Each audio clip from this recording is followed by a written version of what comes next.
Hola, soy Karina Mariani y esto es Memoria y Balance, un resumen semanal de noticias para los que ya no pueden soportar los noticieros. Esta es la semana que va del 15 al 22 de septiembre del oscuro año 2020. Argentina, temas políticos.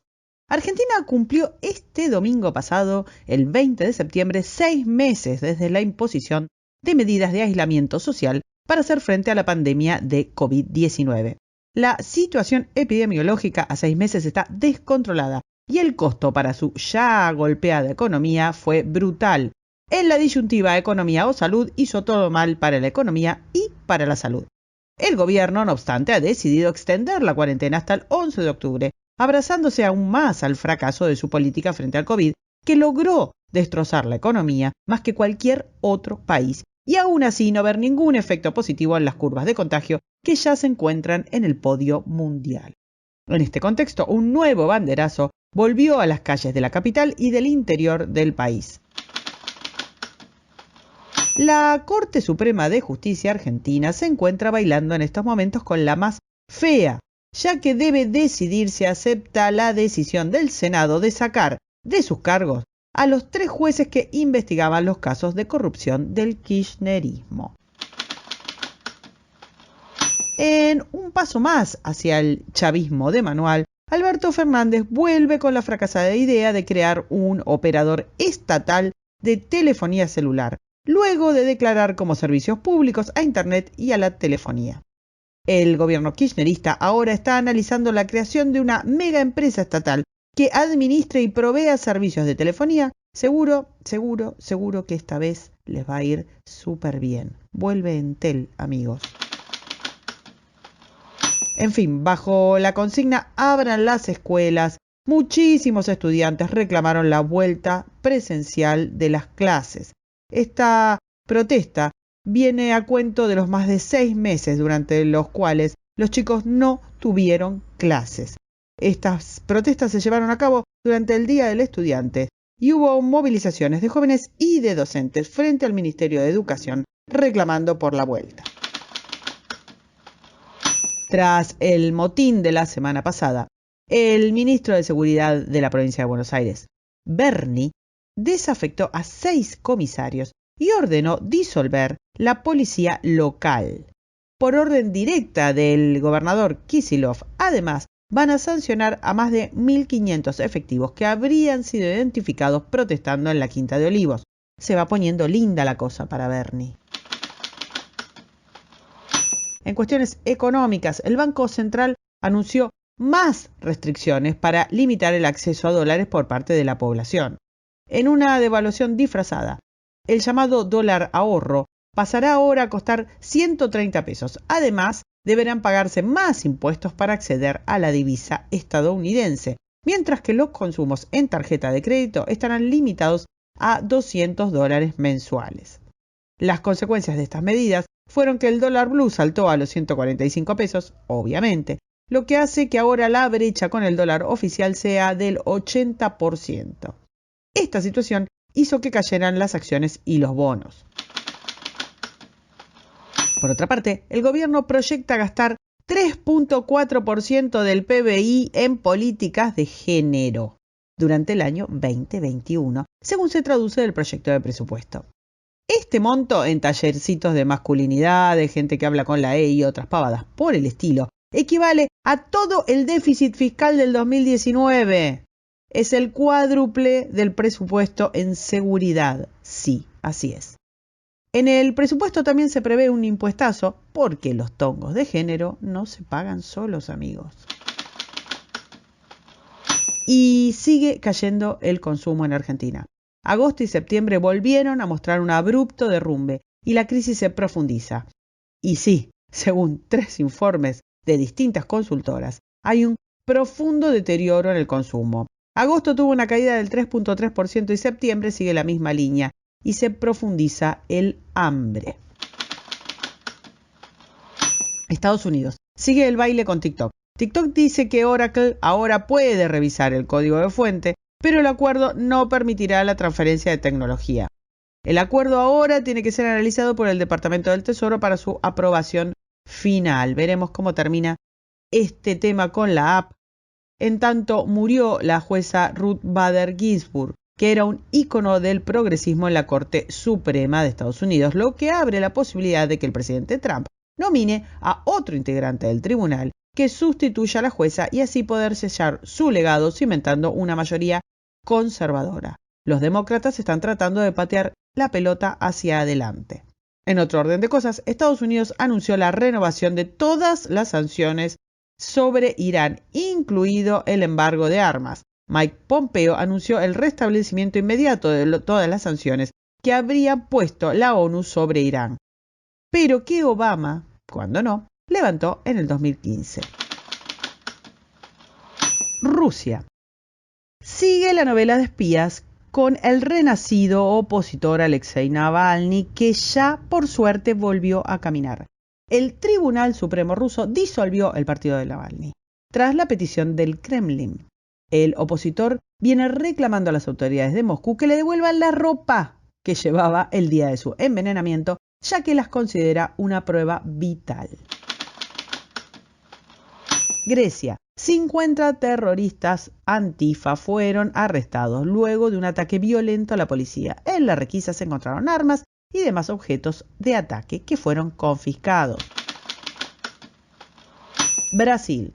Surge una nueva denuncia contra el expresidente Lula da Silva. Los fiscales de la Operación Lava Jato lo acusaron junto a su ex ministro de Economía y al expresidente del Instituto Lula, porque no se privan de nada y tienen un Instituto Lula, de blanquear al menos 4 millones de reales que la consultora Overdrecht donó al Instituto Lula entre diciembre del 2013 y marzo del 2014.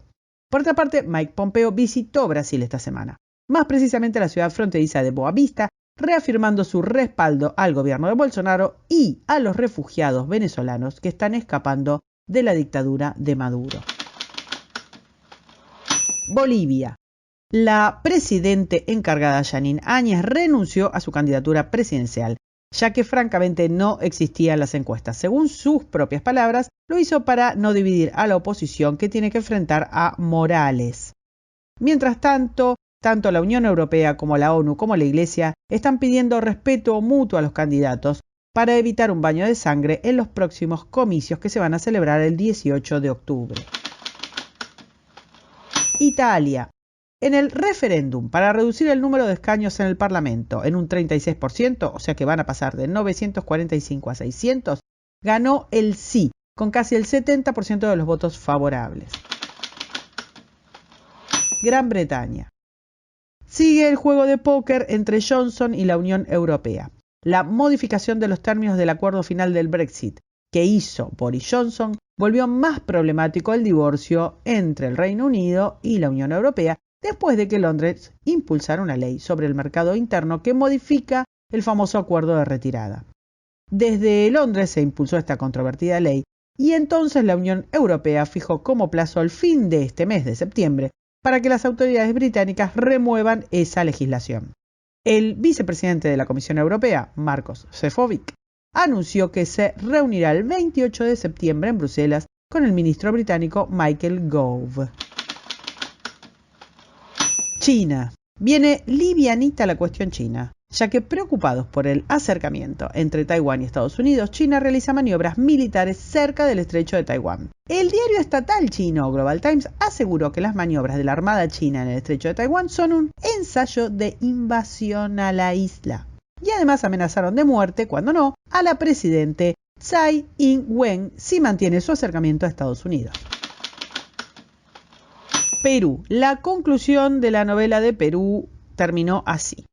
Amenazado por la posibilidad de ser destituido, que habíamos comentado la semana pasada, el presidente Martín Vizcarra se defendió con un contraataque. Acusó al presidente del Congreso, Manuel Merino, de conspiración y de tener planificado un pseudo gabinete para sustituir la administración Vizcarra. La moción de vacancia que se había presentado terminó así. De los 87 votos necesarios para lograr el éxito de la moción, solo se lograron 32, mientras que hubo 78 en contra y 15 abstenciones. Entonces Merino salió a pedir disculpas por haberse puesto en contacto con las Fuerzas Armadas durante el proceso de vacancia del presidente y finalmente no lo votó ni siquiera su propio partido.